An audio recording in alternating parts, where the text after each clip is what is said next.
عزیزان گرامی، فارسی زبان کا ایک شعر ہے، رحمت حق بہا نم جوید، رحمت حق بہانہ میں جوید، کہ اللہ کی رحمت زر نہیں مانگتی، ہیرے جواہرات نہیں مانگتی، اللہ کی رحمت بہانے تلاش کرتی ہے۔ اور اللہ کی رحمت بہانہ کیا تلاش کرتی ہے کہ میرا بندہ مجھے یاد کرے، مجھے پکار لے، کسی بھی رنگ میں میرا ذکر کرے اور میں اس کی بخشش کا انتظام کروں۔ انہی بخشش کے انتظامات میں سے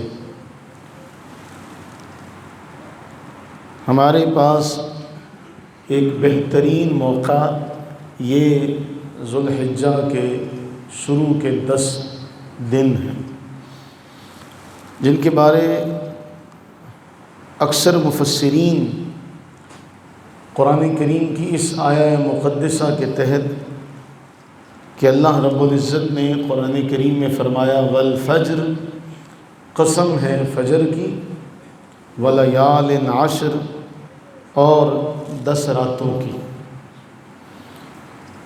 اکثر مفسرین فرماتے ہیں کہ یہاں 10 راتوں سے مراد یہ ذوالحج کی ابتدائی 10 راتیں ہیں جن کی اللہ تعالیٰ جل وعلا نے قسم اٹھائی ہے۔ اور پھر صحیح بخاری میں اور باقی کتب احادیث میں اس عشرے کے حوالے سے بہت ساری روایات ہمیں ملتی ہیں۔ صحیح بخاری کے اندر حدیث نمبر 969 صحیح بخاری کا، رسول اللہ صلی اللہ علیہ وآلہ وسلم نے ارشاد فرمایا کہ ان 10 دنوں سے زیادہ کوئی عمل ایسا نہیں ہے جو افضل ہو۔ ان 10 دنوں میں اللہ تعالیٰ کو بندے کے سارے اعمال محبوب ہیں، افضل ہیں۔ اللہ کے نبی سرور عالم صلی اللہ علیہ وسلم سے صحابہ نے سوال کیا، کیا جہاد فی سبیل اللہ اس سے بھی افضل ہے یہ جو باقی نیکی کے معاملات ہیں؟ فرمایا ہاں، جو شخص ان 10 دنوں میں اللہ کے راستے میں جہاد کے لیے نکلے، اپنی جان اپنا مال اللہ کے راستے میں قربان کر دے، اس کی برابری کوئی نہیں کر سکتا، وہ سب سے افضل ہے۔ لیکن باقی تمام معاملات میں ان 10 دنوں کی افضلیت جو ہے ان کے برابر کوئی اور دن رات ایسا نہیں ہے جو ان کی برابری کر سکتا، کیونکہ اللہ تعالیٰ جل وعلا نے ان دنوں کی قسم اٹھائی ہے۔ مفسرین یہاں فرماتے ہیں کہ جب ہمیں یہ پتہ چل گیا کہ قسم اس لیے اٹھائی جاتی ہے تاکہ کسی بھی شے کی عزت کا، عظمت کا پتہ چل سکے، اللہ تعالیٰ جل وعلا نے جب قسم اٹھا لی تو ہمیں یہ ترغیب دلائی جا رہی ہے کہ ان 10 دنوں میں جتنا بھی زیادہ ہم عبادات کا اہتمام کر سکتے ہیں اتنا زیادہ اہتمام کرنے کی کوشش کریں۔ ایک تو اس میں پہلو یہ ہے کہ وہ لوگ جنہیں اللہ تعالیٰ جل وعلا نے حج جیسی عظیم نعمت سے سرفراز فرمایا ہے، وہ تو ہیں ہی افضل، لیکن جو بعض ایسے ہیں کہ جنہیں اللہ تعالیٰ نے یہ شرف ابھی عطا نہیں فرمایا، اولاً تو اللہ سے یہ دعا ہے کہ اللہ تعالیٰ جل وعلا سب کو یہ شرف عطا فرمائے، سب کو یہ سعادت ابدی عطا فرمائے۔ تو جنہیں نصیب نہیں ہوئی تو وہ یہ تو کر سکتے ہیں کہ ان 10 دنوں میں اللہ تعالیٰ جل وعلا کو کثرت سے یاد کریں، کثرت سے اس کا ذکر کریں، اس کی تسبیح کریں، اور جو کام بھی نیکی کا کر سکتے ہیں آسانی سے ان نیکی کے تمام کام کو کرنے کی کوشش کریں۔ ایک ہے انسان کا کہ اللہ تعالیٰ اس کو وہ شرف عطا کر دے، اور وہ کام کر رہا ہے۔ دوسرا وہ ہے جسے وہ شرف نہیں ملا، مثلا ہم جو لوگ ہیں ان لوگوں کے مقابلے میں جنہیں اللہ نے اپنے گھر اس وقت بلایا ہوا ہے، اللہ ان کی مہمانی کر رہا ہے، اللہ ان کا میزبان ہے، وہ اللہ کے مہمان ہیں، وہ تو شان والے ہیں ہی۔ ہم ان ایام میں اگر کثرت سے اسے یاد کریں تو کیا پتہ اللہ تعالیٰ جل وعلا ہمارے ان اعمال سے خوش ہو کر ہمیں بھی یہ شرف عطا فرما دے۔ عارفین کاملین یہاں ایک مثال دیا کرتے ہیں، کچھ باتیں ایسی ہوتی ہیں جو سمجھنے کے لیے، سمجھانے کے لیے بہت معاون ہوتی ہیں، انہی میں سے یہ ایک بات ہے۔ عارفین کہتے ہیں کہ جب گھر میں کوئی فیصلہ ہو اور بڑے ایک بات کے لیے فیصلہ کر لیں کہ فلاں جگہ پر ہم نے جانا ہے، گھر کے ان افراد کو نہیں لے کر جانا، اب اس فیصلے کے بعد جو گھر کے بقیہ افراد ہوتے ہیں ان کے پاس دو طرح کی صورتحال ہوتی ہے۔ پہلی صورت تو یہ ہوتی ہے کہ جو بڑوں نے کہہ دیا اس کو مان لیا، اور دوسری صورت یہ ہوتی ہے کہ وہ بڑوں سے عرض کرتے ہیں، لاڈ کرتے ہیں، مناجات کرتے ہیں، ضد کرتے ہیں۔ اب اس کے بعد یا تو ان کی سنی جاتی ہے یا نہیں سنی جاتی۔ تو عارفین یہ کہتے ہیں کہ اللہ تعالیٰ جل وعلا نے جنہیں اپنے گھر بلا لیا یہ تو وہ ہیں جنہیں اللہ نے چن لیا، جنہیں نہیں بلایا وہ ان 10 دنوں میں اللہ سے مچل کر، تڑپ کر، فکر سے فریاد کرتے ہیں کہ یا اللہ ہمیں بھی بلا لے۔ تو یہ 10 دن ان کے لیے بہت اہم ہیں، اور وہ ان 10 دنوں میں ہر نیکی جو ہے اس کو اپنانے کی کوشش کرتے ہیں۔ اس لیے کہ قرآن کریم میں اللہ تعالیٰ جل وعلا نے فرمایا فاستبقوا الخیرات، نیکیوں میں بازی لے جاؤ۔ اس حوالے سے علماء محدثین یہاں یہ بیان کرتے ہیں کہ ہمیں ان 10 دنوں میں جتنا زیادہ ہم ہو سکتا ہے اللہ تعالیٰ جل وعلا کو یاد کریں، کثرت سے اللہ کا ذکر کریں۔ اس کے حوالے سے چند ایک باتیں بہت اہم ہیں کہ اللہ تعالیٰ اپنے بندے کی بخشش کے بہانے کس قدر بنائے ہوئے ہیں۔ اب جو رہ گئے ہیں ان کے لیے ان 10 دنوں میں کیا ہے؟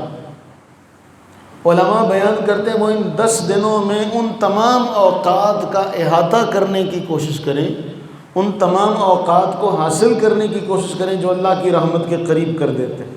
مثلا نبی سرور عالم صلی اللہ علیہ وآلہ وسلم نے ارشاد فرمایا کہ جب اذان ہوتی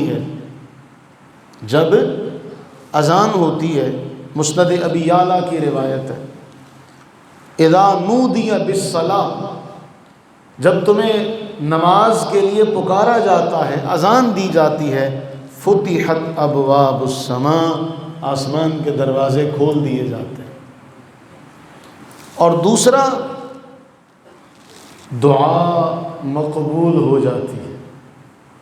اب جو ان 10 دنوں میں وہاں نہ پہنچ سکے وہ ہر اذان کے وقت جب آسمان کے دروازے کھلیں اللہ کے حضور دعا کریں، اور اپنے لیے بھی دعا مانگیں اور باقی لوگوں کے لیے بھی دعا مانگیں۔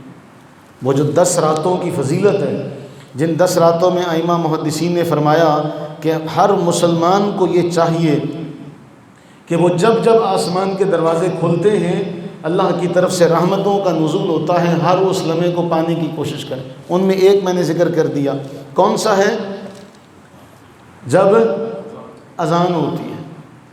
تو 10 تاریخ تک، اب باقی دنوں میں جب بھی اذان ہو تب اللہ سے یہ دعا مانگی جائے، تب اللہ سے رحمت کی دعا مانگی جائے۔ ہر ایک کے لیے کتنا حسین موقع ہے کہ ہر اذان اس کے ذہن میں یہ ہو کہ اب اللہ کی رحمت کے دروازے بھی کھلے ہیں اور اللہ تعالیٰ کے نبی علیہ السلام نے فرمایا دعا بھی مقبول ہو رہی ہے۔ اب اس کے بعد کیا ہوگا؟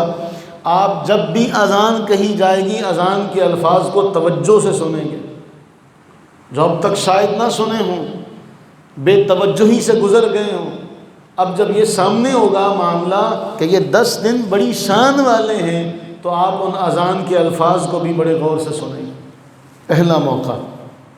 دوسرا، اب یہ ایام، یہ جو مواقع ہیں ان کا فرق ہے۔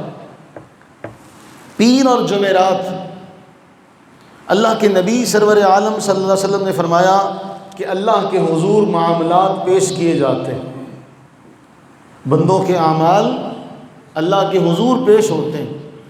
پیر اور جمعرات کو آسمان کے دروازے کھولتے ہیں اور اللہ تعالیٰ کی طرف سے اعلان ہوتا ہے ہر اس بندے کی بخشش کر دی جائے جو کسی کو میرا شریک نہیں ٹھہراتا۔ پیر بھی آنے والا ہے، جمعرات بھی آنے والا ہے۔ پہلا موقع ہر اذان کا، دوسرا پیر اور جمعرات کا۔ یہ ایسے ہی ہے جیسے امتحان سے پہلے کوئی بھی مہربان استاد اپنے بچوں کو نشان لگوا دے کہ یہ سوال آئے گا، اس سبق کا یہ سوال نمبر بہت اہم ہے۔ اب ان 10 دنوں میں ہم ان اوقات کے لیے تیار رہیں ذہنی طور پر۔ اللہ کے نبی علیہ السلام فرماتے ہیں جب یہ اعلان ہوتا ہے، مفہوم حدیث عرض کرنے لگا ہوں مسند احمد کے حوالے سے، کہ جو شریک نہیں ٹھہراتا ہر اس کی بخشش کر دی جائے، سب کے لیے معافی کا اعلان۔ اللہ تعالیٰ کی بارگاہ میں ایک مقدمہ پیش ہوتا ہے کہ یا اللہ ان 2 بندوں کا کیا کیا جائے؟ یہ 2 بندے آپس میں ایک دوسرے سے رنجیدہ ہیں، ان کے آپس میں لڑائی ہے، عداوت ہے۔ اللہ تعالیٰ جل وعلا فرماتا ہے ٹھیک ہے، ایک تو وہ جنہوں نے شرک کیا ان کی بخشش نہیں، ان کی موقوف کر دو، جب تک کہ یہ آپس میں عداوت کو ختم کر کے صلح نہ کر لیں تب تک ان کا بھی معاملہ روکے رکھو۔ اس لیے کہ اللہ کی طرف سے اعلان ہو رہا ہے کہ سب کو معاف کر دیا جائے، تو پھر یہ کیوں نہیں کرتے؟ 2 باتیں ہوں گی۔ تیسرا، روز ہم اس معاملے کو حاصل کر سکتے ہیں، ہمارے لیے روزانہ اس کو حاصل کرنا آسان ہے۔ حضرت انس رضی اللہ تعالیٰ عنہ بیان کرتے ہیں، امام منذری نے الترغیب والترہیب میں اس روایت کو نقل کیا، فرمایا زوال کے بعد، کب؟ اچھا، زوال کب ہوتا ہے؟ ظہر سے پہلے، صرف ایک ہی بار۔ رات کو زوال نہیں ہوتا، رات کے وقت زوال صرف دن کے وقت ہوتا ہے۔ زوال کا مطلب ہوتا ہے جب سورج زائل ہونا، ڈھلنا شروع ہو جائے، تو رات کو تو سورج ہے ہی نہیں، تو زوال دن کے وقت ہے۔ اور جب زوال کا وقت ہو اس وقت نماز کوئی بھی پڑھی نہیں جاتی، ماں سوائے جہلا کے، ماں سوائے جہلا کے، کہ وہ جو جاہل طبقہ ہے ہمارے ہاں، وہ اس بات کو نہیں جانتا۔ ان کے ہاں اکثر جب کوئی نکاح کے لیے جاتا ہے، دلہن لینے جاتا ہے، تو وہ سارے زوال کے وقت ہی مسجد میں جا کے سجدہ کرتے، کیونکہ انوکھا کام کرنا ہے نا۔ اس لیے کہ صاحب جس کو اللہ تعالیٰ ان اوقات کی توفیق نہ دے، اللہ اس کو ویسے بھی اپنے گھر اوقات میں آنے کی توفیق نہیں دیتا۔ یہ بڑی گمبھیر بات ہے کہ جو وقت پر نہیں اللہ کے گھر آ رہا نا، اللہ اس کو پھر وقت پر بھی نہیں آنے دیتا۔ وہ ایسے وقت میں مسجد میں آ کے نماز پڑھ رہا ہوتا جس وقت نماز ہی نہیں ہوتی۔ یہ ایسے ہی ہے۔ اللہ تعالیٰ معاف فرمائے، اللہ تعالیٰ معاف فرمائے، الیاذ باللہ، الیاذ باللہ، الیاذ باللہ، الیاذ باللہ۔ خاکم بدان ایسے ہی ہے کہ کسی بندے سے آپ ملنا نہ چاہتے ہوں اور وہ آ ہی جائے تو آپ کہتے ہیں ٹھیک ہے آج، میں نے نہیں بلانا ہے اس کو، بلا تشبیہ بلا تمثیل۔ جو قرآن کا فیصلہ ہے نا، اللہ فرماتا ہے کہ جو آج ہمیں بھولا ہے ہم بھی بھلائیں گے۔ پھر وہ اگر آتا بھی ہے تو وہ اس وقت آتا جس وقت نماز ہی کوئی نہیں ہوتی، جس وقت نماز پڑھنے سے منع کیا گیا۔ ایک ہے اب اس میں دوہری نافرمانی ہو رہی ہے، ایک تو وہ ویسے نہیں آتا، دوسرا وہ اس وقت آیا ہے جس وقت منع کیا گیا۔ اب جس وقت منع کیا گیا اس وقت وہ کام کرے جس کام کے کرنے کا باقی ایام میں اوقات میں اسے حکم دیا گیا تھا۔ اب بتائیے اللہ ناراض ہوگا کہ راضی ہوگا؟ تو وہ زوال کے وقت آ کے وہ اچھا۔ دوسرا اس میں اللہ تعالیٰ معاف فرمائے، آپ سارے اس بات کو ذہن نشین کر لیں زوال کا وقت بدلتا رہتا ہے، سردی گرمی میں سورج کے ڈھلنے کا وقت بدلتا رہتا ہے۔ ہمارے ہاں جنازے کے موقع پر اکثر ایسا ہوتا ہے، لا علمی کہہ لیں، کیا کہا جا سکتا ہے اسے، کہ وہ اعلان کرتے ہیں جی فلاں موقع پہ جنازہ پڑھا جائے گا، اور اس میں اکثریت جو ہوتی ہے وہ زوال کے وقت کا اعلان کرتے ہیں۔ اب یہ معاملہ کیوں کر پیش آتا ہے؟ یہ اس لیے پیش آتا ہے کہ لوگوں کے ذہنوں میں یہ پتہ ہی نہیں ہے۔ آج بھی آپ باہر چلے جائیں اور اکثریت سے پوچھیں بھی زوال کتنے بجے ہوتا ہے، تو اکثریت الا ماشاء اللہ آپ کو کہے کہ جی 12 بجے، کیونکہ علم نہیں ہے۔ اور اللہ کے نبی سرور عالم صلی اللہ علیہ وسلم کی حدیث کا مفہوم ہے کہ ایسا وقت آئے گا کہ علماء چلے جائیں گے، لوگ جہلاء کو اپنا پیشوا اور مقتدا بنا لیں گے، اور جہلاء جو ان کو کہیں گے وہ اس کے مطابق کام کریں گے۔ اب کسی عالم کے پاس نہ بیٹھنا ہے، نہ جانا ہے، نہ توفیق ہونی ہے، نہ فکر کرنی ہے کہ چلے جائیں۔ اب اس کا نتیجہ کیا نکلتا ہے؟ مجموعی طور پر جہالت سر چڑھ کے بول رہی ہوتی ہے۔ تو جنازے کے موقع پر بھی جہلاء اکٹھے ہوتے ہیں، اعلان کر دو جی جنازے کا جی فلاں موقع پر اتنے بجے پڑھا جائے گا، اس وقت زوال کا وقت ہوتا ہے۔ اکثر ہمارے ہاں ایسا ہوتا ہے، اعلان کرنے والے کو آتے ہیں او بھائی زوال کے وقت پڑھانا ہے، زوال کے وقت پڑھانا ہے۔ ہمارے یہاں جہالت کا عالم یہ ہے، غلو کا عالم یہ ہے، غلو کا عالم۔ میں کہتا ہوں جہالت کا کوئی سر پیر نہیں ہوتا، اور جہالت کا کوئی منہ نہیں ہوتا، جہالت کا کوئی چہرہ نہیں ہوتا کہ آپ کسی کے ساتھ اس کو مخصوص کر لیں۔ یہ پڑھے لکھے لوگوں میں بھی جاہل ہوتے ہیں۔ ہمارے ہاں ابھی انہی حالیہ دنوں میں کوئی علمی شخصیت اس دنیا سے رخصت ہوئی۔ اب جنازہ جو ہے وہ حق مسلم ہے کہ جس نے پڑھنا ہے وہ اپنی بخشش کروانے کے لیے پڑھنا ہے، یا جس کے جنازے پر جانا اس کی بخشش کروانی ہے۔ اب چونکہ وہ جنازہ ہو رہا تھا، اب جنازے میں ہمارے ہاں ایک بڑی وبا پھیلی، میں اسے وبا کہتا ہوں۔ ہمارے اہل علم کے جنازے میں اکثر ایسا ہوتا ہے جی اب مائک پکڑا ہوا ہے اور مولوی صاحب مائک پر آ گئے تو چپک جاتے ہیں۔ اب مولوی نہ مائک چھوڑتا ہے نہ مائک مولوی کو چھوڑتا ہے، تو مولوی صاحب کہتے ہیں جی 2 منٹ، تو 2 منٹ ان کے ختم نہیں ہوتے۔ نعت خواں ہیں تو وہ کہتا جی بس 2 شعر، اس کے وہ 2 شعر آدھا گھنٹہ پورے نہیں ہوتے۔ اب وہ پتہ ہے وہ اعلان ہوا جی جنازہ پڑھنے کے لیے آنے والوں کے ہم شکر گزار ہیں، یا جنازہ پڑھنے کے لیے آنے والوں کو ہم خوش آمدید کہتے ہیں۔ وہاں جو علماء بیٹھے تھے انہوں نے اس جملے پر ناراضگی کا اظہار کیا کہ اللہ کے بندو شریعت اسلامیہ کا مذاق کیوں بنا رہے ہو؟ یہ جملہ کہنا کہ خوش آمدید کہتے ہیں تو میں جنازہ پڑھنے کے لیے آئے ہو۔ ہمارے ہاں غلو جہالت جو ہے نا، پھر اس کے بہت سارے رنگ ہیں، انہی رنگوں میں ایک یہ رنگ بھی۔ تو ہم کیا کرتے ہیں کہ جنازے کا وقت رکھا جاتا ہے تو اس کے لیے سوچتے بھی نہیں ہیں، کسی سے مشورہ بھی نہیں کرتے، بھئی زوال کا وقت تو نہیں ہوگا، وہ آؤ دیکھا تو اعلان کروا دیجیے 11 بجے جنازہ ہوگا جی، فلاں اتنے ٹائم پہ جنازہ ہوگا۔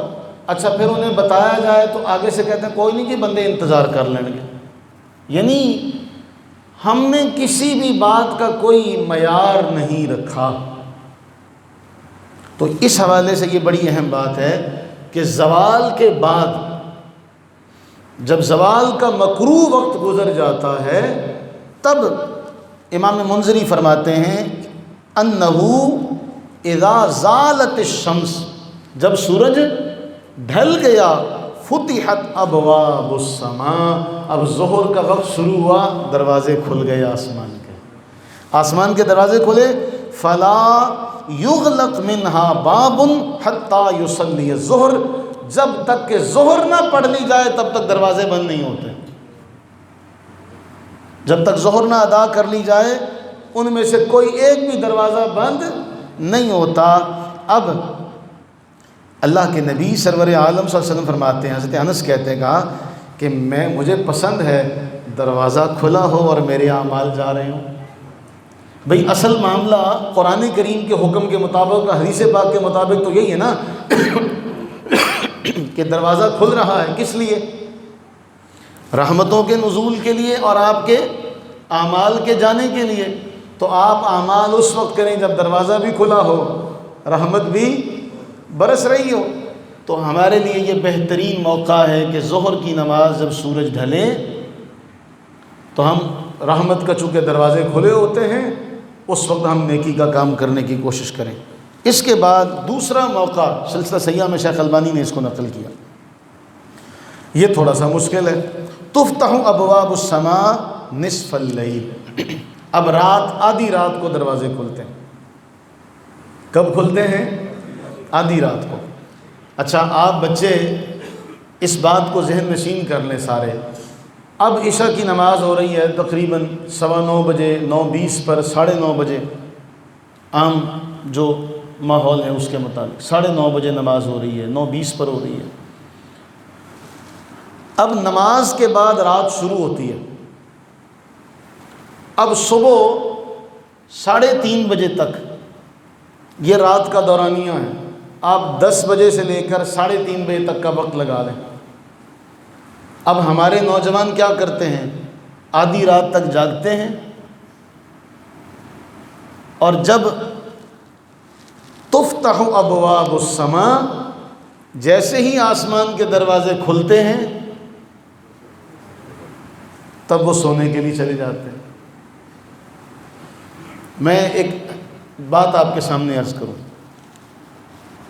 مسافر کے لیے شریعت محمدی صلی اللہ علیہ وآلہ وسلم میں رعایت دی گئی، کہا گیا کہ جو مسافر ہے وہ ظہر، عصر، عشاء 4 کے بجائے 2 پڑھے گا۔ یہ اللہ تعالیٰ کی طرف سے تحفہ ہے، یہ اللہ تعالیٰ کی طرف سے کیا ہے؟ اب اس کے تحت ہمارے اکابرین ائمہ محدثین وہ جملہ لکھتے ہیں کہ بھائی اگر کوئی پوری پڑھ لیتا ہے تو وہ یہ کہتے ہیں کہ نہیں بھئی اللہ تعالیٰ کی طرف سے تحفہ ملے تو اس کو قبول کرنا چاہیے۔ جب وہ 4 پر راضی ہے تو 4 پڑھو، جب وہ 2 دے رہا ہے تو پھر 4 کیوں پڑھنی ہے؟ اس کا مطلب یہ ہے کہ تمہیں اس کے تحفے کی حاجت اور محتاجگی نہیں، جبکہ اب تو وہ بانٹ رہا ہے، اب ہمیں منگتا بننا چاہیے، یا اللہ تو بانٹے اور ہم نہ لیں، ہمیں تو ضرورت ہے۔ اب ہمارا رویہ کیا ہے؟ اس حدیث کے تحت ہمارا رویہ کیا ہے؟ تفتح ابواب السماء، آسمان کے دروازے کھولے جا رہے ہیں، اللہ کی طرف سے پکارنے والا پکار رہا ہے، حل من داع، کوئی ہے دعا مانگنے والا؟ حل من داع، کوئی دعا مانگنے والا ہے؟ حل من سائل، کوئی سوال کرنے والا ہے؟ حل من مکروب، کوئی دکھی، کوئی پریشان ہے؟ اللہ کی طرف سے یہ اعلان ہو رہا ہے۔ اب جب دروازہ بند تھا تب یہ سارے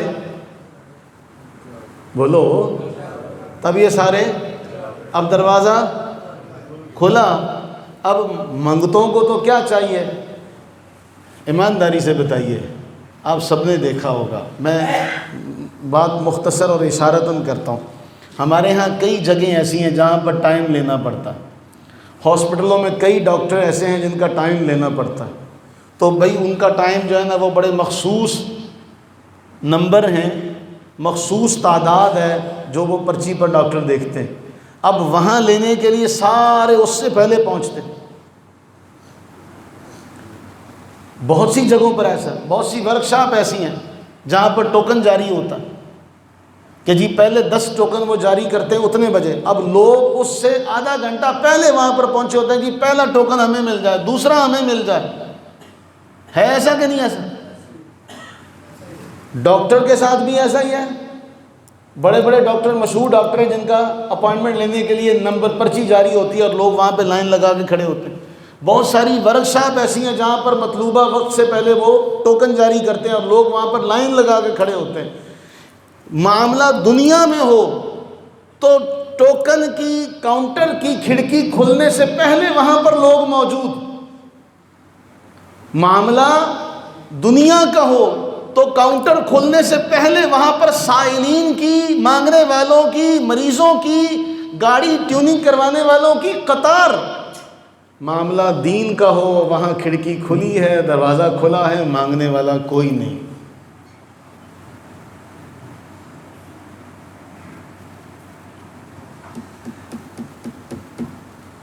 توجہ ہے؟ دنیا داری کا معاملہ ہو، پیسے بھی دے رہے ہیں، اللہ واسطے کوئی ڈاکٹر نہیں دیکھ رہا، اللہ واسطے کوئی آپ کی گاڑی ٹھیک نہیں کر رہا، پیسے بھی آپ کے، وقت بھی آپ کا، لیکن پھر بھی مرضی آپ کی نہیں، ٹائم آپ کی مرضی کا نہیں ہے کہ نہیں ہے؟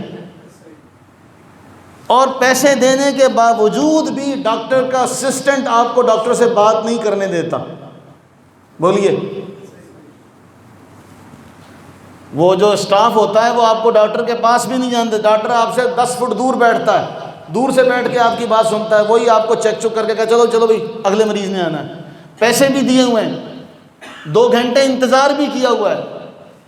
یہاں پکار پکار کر کہا جا رہا حل من سائل، ہے کوئی سوال کرنے والا؟ حل من داعن، ہے کوئی دعا کرنے والا؟ حل من مکروب، وہ کوئی پریشان ہے؟ یہاں پکار پکار کر کہا جاتا ہے لیکن یہاں کوئی نہیں، اور یہاں سب کچھ خرچ کیا جاتا ہے لیکن یہاں مجمع ہے. یعلمون ظاہرا من الحیات الدنیا وہم عن الآخرۃ ہم غافلون. یہ دنیا کے معاملات کو بڑا اچھا جانتے ہیں، یہ دنیا کے ظاہر کو بڑا اچھا جانتے ہیں، آخرت سے یہ غافل ہیں، ایسے غافل ہیں کہ یہ جو اوقات بتائے جا رہے ہیں کہ سورج ڈھلا دروازے کھل گئے، آدھی رات ہوئی دروازے کھل گئے. پہلے تو بندے تو مانگتا تھا، اب رب العالمین احکم الحاکمین کے دربار سے آواز لگائی جا رہی ہے کوئی مانگنے والا؟ ہے کوئی مانگنے والا؟ ارے یہاں نہ اختیار ہے، نہ علم حقیقی ہے، نہ کوئی گارنٹی ہے، یہاں تو سب کچھ ہے. مثال دے رہا ہوں سمجھیے کہ جس کے پاس آپ جا رہے ہیں دوائی لینے، وہ آپ کو شفا کا مالک نہیں، اس سے آپ کو 100% یقینی قطعی حتمی آرام آ جائے، آپ کو علم نہیں.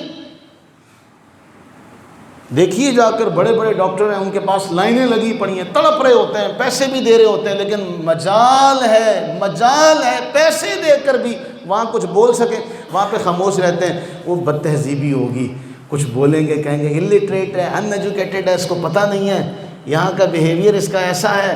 وہاں بڑے پڑھے لکھے، وہاں سارا معاملہ، اور یہاں جہاں ہونا چاہیے وہاں موجود نہیں.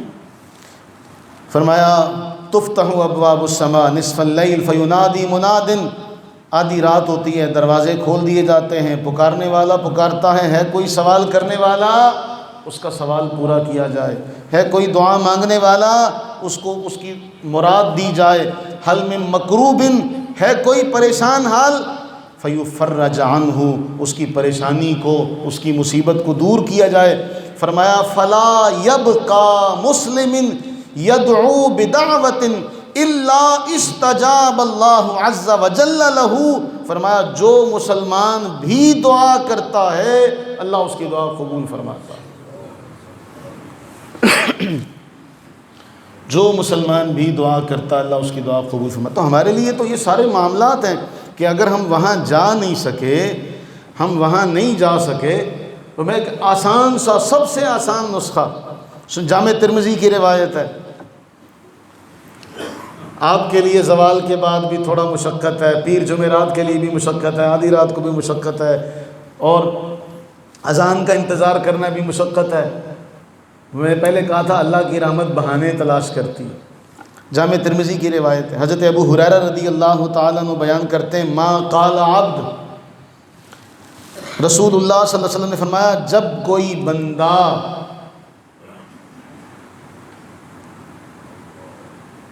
حدیث سے پہلے سارے متوجہ ہو جائیں حدیث تاکہ پتہ چلے کہ آپ جاگ رہے ہیں. فرمایا ما قال عبد لا الہ الا اللہ قط مخلصا الا فتحت له ابواب السماء حتى تفضي الى العرش مجتنب البکائر او کما قال علیہ السلام. فرمایا جب بھی کوئی بندہ بڑے بڑے گناہوں سے بچتا رہتا ہے اور دل سے کہتا ہے لا الہ الا اللہ، تو اسی وقت اس کے لیے آسمان کے دروازے کھولے جاتے ہیں اور یہ کلمہ بلا واسطہ ڈائریکٹ اللہ کے گھر پہنچتا ہے۔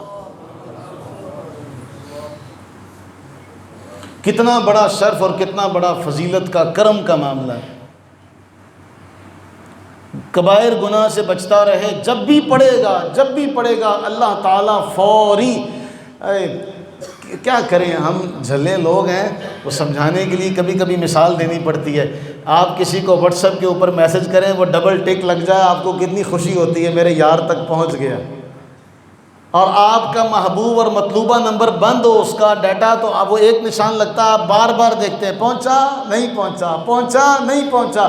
اللہ کے محبوب علیہ السلام نے آپ کو خوشخبری سنائی، دل سے پڑھو، خلوص دل سے پڑھو، کبائر گناہ سے بچو، زبان سے نکلے گا فوراً رب کے دربار میں پہنچ جائے۔ یہاں تو دیری کا معاملہ ہی نہیں ہے، یہاں تو دیری والی بات ہی نہیں ہے کہ ایسا کوئی معاملہ۔ اس لیے یہ جو 10 دن ہیں یہ اللہ کو بڑے محبوب ہیں، اس لیے جس طرح وہ فارسی میں کہا گیا نا، ہر شب قدر است گر تو بدانی، کہ ہر رات ہی شب قدر ہے اگر تو جان لے۔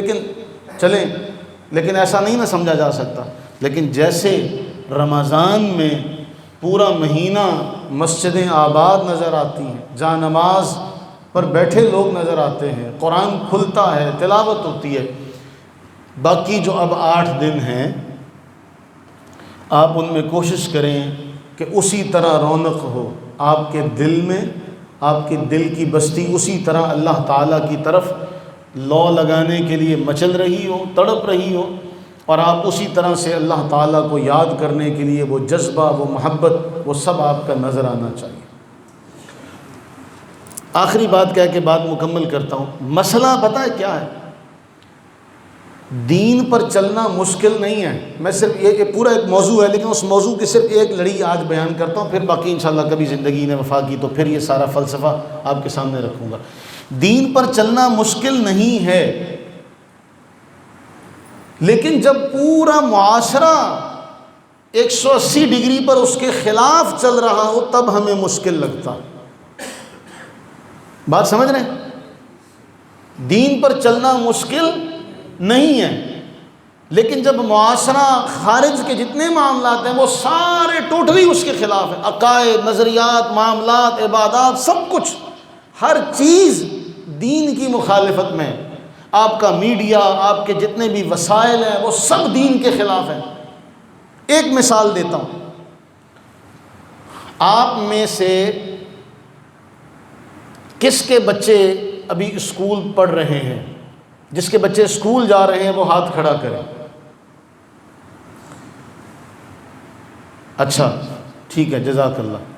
آپ نے اپنے بچے کو اسکول میں کس عمر میں داخل کروایا؟ مجموعی کہڑے دور سے بیٹھا؟ 4 سال تو بعد نہیں لیندے۔ پرائیویٹ اسکول میں ٹوڈلر کلاسوں میں 2.5 سال کی بھی مدت ہے۔ جو ہمارے ہاں جدید اسکول جو شروع ہوا ان میں وہ 2.5 سال کا بچہ لے رہے ہیں۔ 4 سال کی عمر میں، 4 سال کی عمر میں ہم سب نے اپنے بچوں کو اسکول بھیجا، چلو 4 نہیں 5 لگا لو، بھیجا۔ کوئی ایسی بات تو نہیں کہ جو آپ سب کی سمجھ سے بالا ہو، بھیجا۔ کسی کو کوئی اوپرا نہیں لگا، کسی کو کوئی مشکل۔ 4 سال کی عمر میں سب اپنے بچوں کو پلے کلاس میں چھوڑ کے آتے ہیں۔ چھوٹا بچہ ہے، بول نہیں سکتا، بتا نہیں سکتا، پوری طرح سے اپنے احساسات سے اگلے کو آگاہ نہیں کر سکتا، لیکن سب، پورا معاشرہ عمومی طور پہ، خصوصی طور پہ سب اپنے بچے کو 4 سال کی عمر میں 4 گھنٹے 5 گھنٹے اسکول چھوڑ کے آتا ہے۔ کسی کے اوپر گراں نہیں گزرتا، گرمیاں ہو سردیاں ہو۔ 7 سال کی عمر میں نماز فرض ہو جائے، 10 سال کی عمر میں نماز فرض ہو جائے تو یہ بھاری ہے۔ کیوں؟ کیوں؟ اب پورا معاشرہ اب آپ کو بہت کم لوگ ملیں گے، ہائے نکاح جو ہے گا وا کیڑے کمے لاتا، صبح صبح اٹھنا مشکل ہے۔ اب وہاں مشکل اس لیے نظر نہیں آ رہی کیونکہ پورے معاشرے میں آپ اکیلے ہوں گے جو اس پورے ماحول کے خلاف ہوں گے کہ 4 سال کی عمر میں بچے کو اسکول نہیں بھیجنا۔ آپ میں سے کوئی یہ دعویٰ کر سکتا کہ میں 10 سال کی عمر میں بھیجوں گا؟ بولو۔ کوئی یہ کہہ سکتا جی میں 7 سال کی عمر سے پہلے بچہ اسکول میں داخل نہیں کراؤں گا؟ کرے کوئی دعویٰ؟ وہاں کسی کو نظر نہیں آتا کیونکہ معاشرے کی ڈگر ایسی ہے، روٹین ایسی ہے۔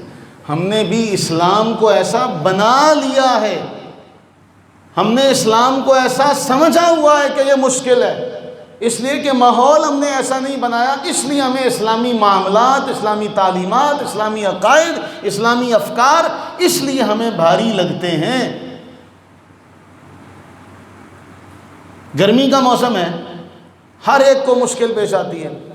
کچہریوں میں چلے جاؤ، سب نے کالا کوٹ پہنا ہوا ہے،